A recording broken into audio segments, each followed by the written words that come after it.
ओम श्री गणेशाय नमः। नमस्कार, आप सभी का मेरे चैनल में हार्दिक स्वागत है। फागुन मास के गणेश चतुर्थी के दिन सुने जाने वाला एक बुढ़िया माता की कहानी, आइए सुनते हैं। एक बुढ़िया थी। उस बुढ़िया का एक बेटा था जिसका नाम रामनाथ था।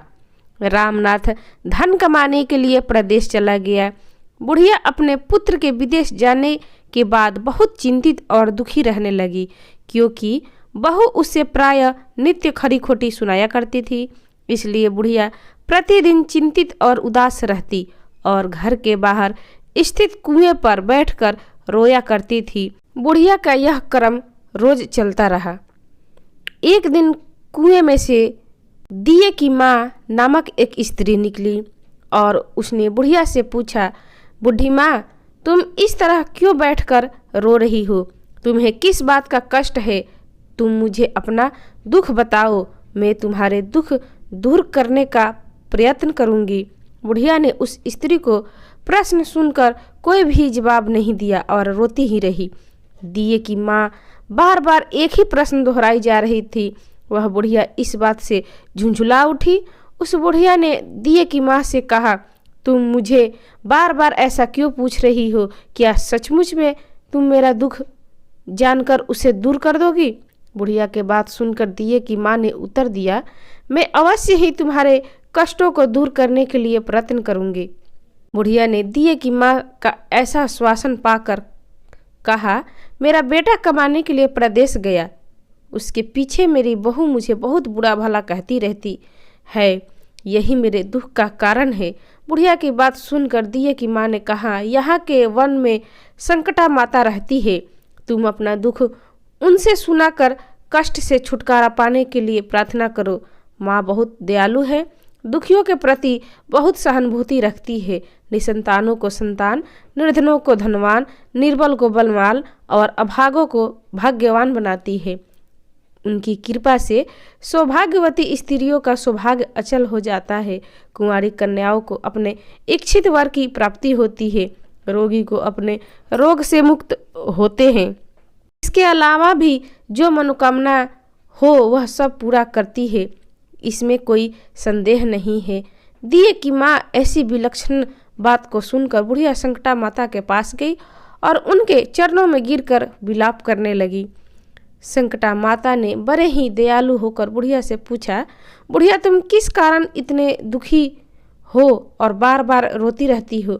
बुढ़िया ने कहा, हे माता, आप तो सब जानती हो, आपसे तो कुछ भी नहीं छिपा है। आप मेरे दुख को दूर करने का आश्वासन दे तो मैं अपनी दुख गाथा आपको सुनाऊंगी। बुढ़िया की बात सुनकर संकटा माता ने कहा, मुझे पहले अपना दुख बताओ, दुखियों का दुख दूर करना मेरा काम है। संकटा माता के ऐसा कहने पर बुढ़िया ने कहा, हे माता, मेरा लड़का प्रदेश चला गया है। उसके घर में ना रहने से मेरी बहू मुझ पे बहुत बुरी तरह खरी खोटी सुनाया करती है। उसकी बातें मुझसे सहन नहीं होती, इसी कारण परेशान होकर मैं बार बार रोया करती हूँ। बुढ़िया की इस दर्द भरी कथा को सुनकर संकटा माता ने कहा, तुम घर जाकर मेरे लिए मन्नत मनौती मांग कर मेरी पूजा करो, इससे तुम्हारा लड़का सकुशल घर वापस आ जाएगा। मेरी पूजा के दिन सुहागन स्त्रियों को आमंत्रित कर उन्हें भोजन कराना। ऐसा करने से तुम्हारा लड़का अवश्य ही तुम्हारे पास आ जाएगा। संकटा माता के कहे अनुसार उस बुढ़िया ने मनौती मांगकर पूजा की और सुहागन स्त्रियों को भोजन के लिए आमंत्रित किया। परंतु विचित्र बात यह हुई, जब बुढ़िया ने स्त्रियों को लड्डू बनाने शुरू किए तो उसने 7 की जगह 8 लड्डू बन गए। इस बात से बुढ़िया बहुत ही असमंजस में पड़ गई। ऐसा होने का क्या कारण है? कहीं मुझे गिनने में तो गलती नहीं हो रही है, अथवा अपने आप 8 लड्डू बन जाने का कोई अन्य कारण है?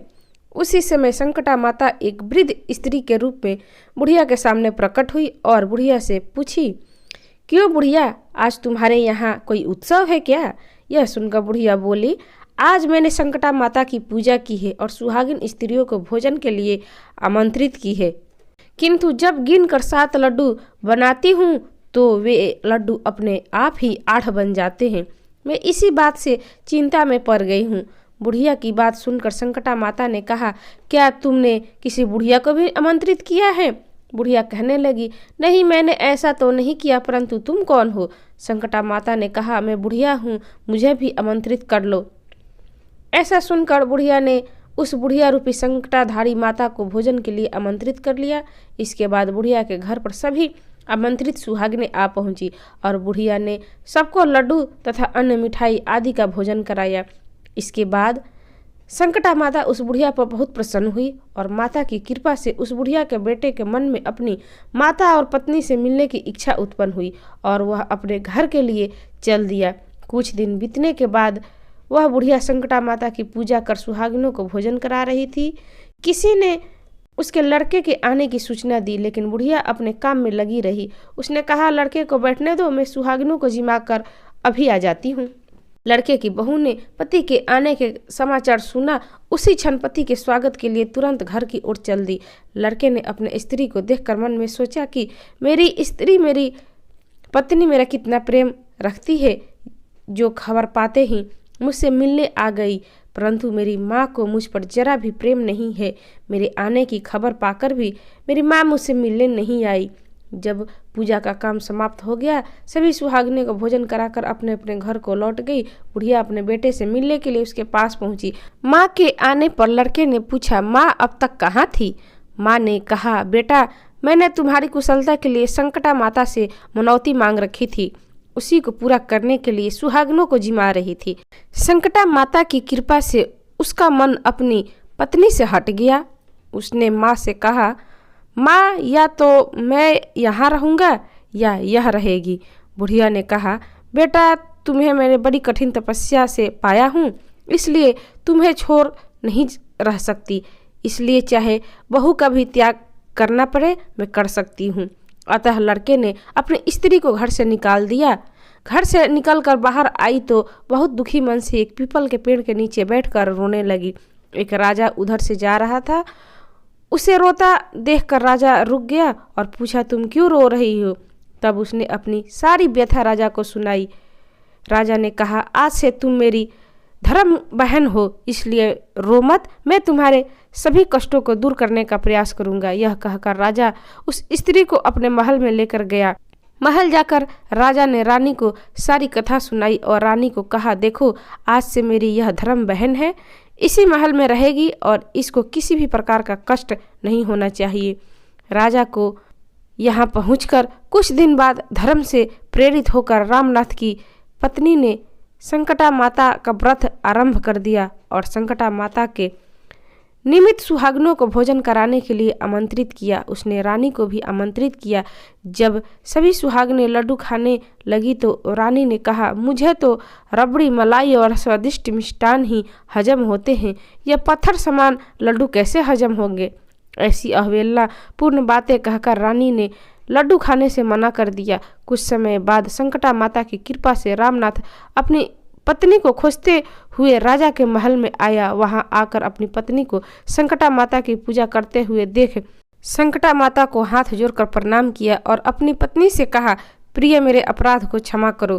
पत्नी ने कहा, नाथ यह सब प्रारब्ध से ही होता है, इसमें आपका कोई दोष नहीं है, आप मेरे ईश्वर रूप हो, मेरी आप ही अपराध को क्षमा करें। यह कहकर दोनों ने विधि पूर्वक संकटा माता का व्रत कथा सुनी, संकटा माता की पूजा की। पूजा को समाप्त कर सुहागिनों को जिमा कर दोनों पति पत्नी अपने घर की ओर प्रस्थान के लिए तैयार हुए। जाते समय रामनाथ की स्त्री ने राजा रानी से कहा, जब मुझ पर दुख पड़ा था तो आप लोग ने धर्म बहन बनाकर मुझे आश्रय दिया था। यदि आपको किसी तरह की सहायता की आवश्यकता हो तो मेरी कुटिया में निसंकोच चले आना। ऐसा कहकर दोनों पति पत्नी अपने घर चले आए। संकटा माता के प्रसाद का निरादर करने के कारण रानी पर भारी संकट आ पड़ा। रामनाथ की बहू के जाते ही उनका राजपाट नष्ट हो गया।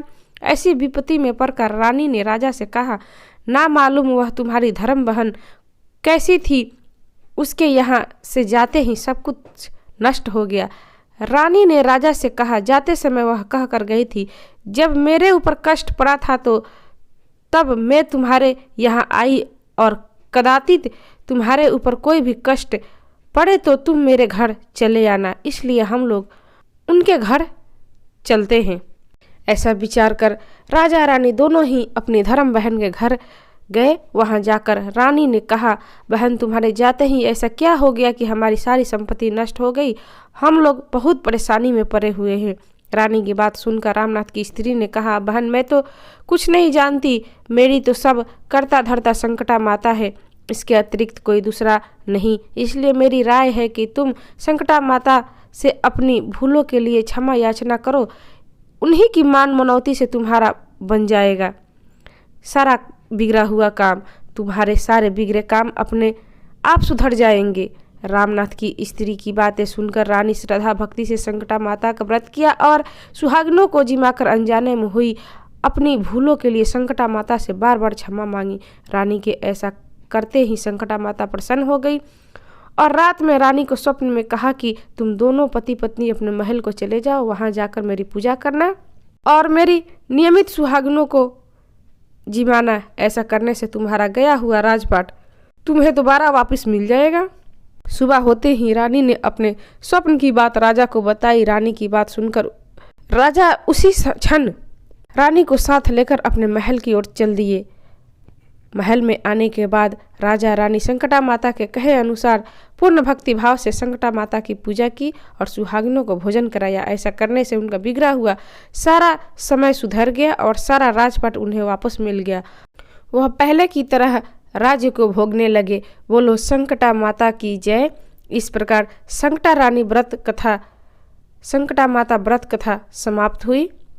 एक बार प्रेम से बोलिए संकटा माता गणेश भगवान की जय। तो भक्तजन, ये थी फागुन मास गणेश चतुर्थी के दिन सुने जाने वाली संकटा माता की कथा। आपको कैसी लगी? अच्छी लगी तो इसे लाइक करें, शेयर करें, मेरे चैनल को सब्सक्राइब करें। कथा सुनने के लिए आप सभी का धन्यवाद।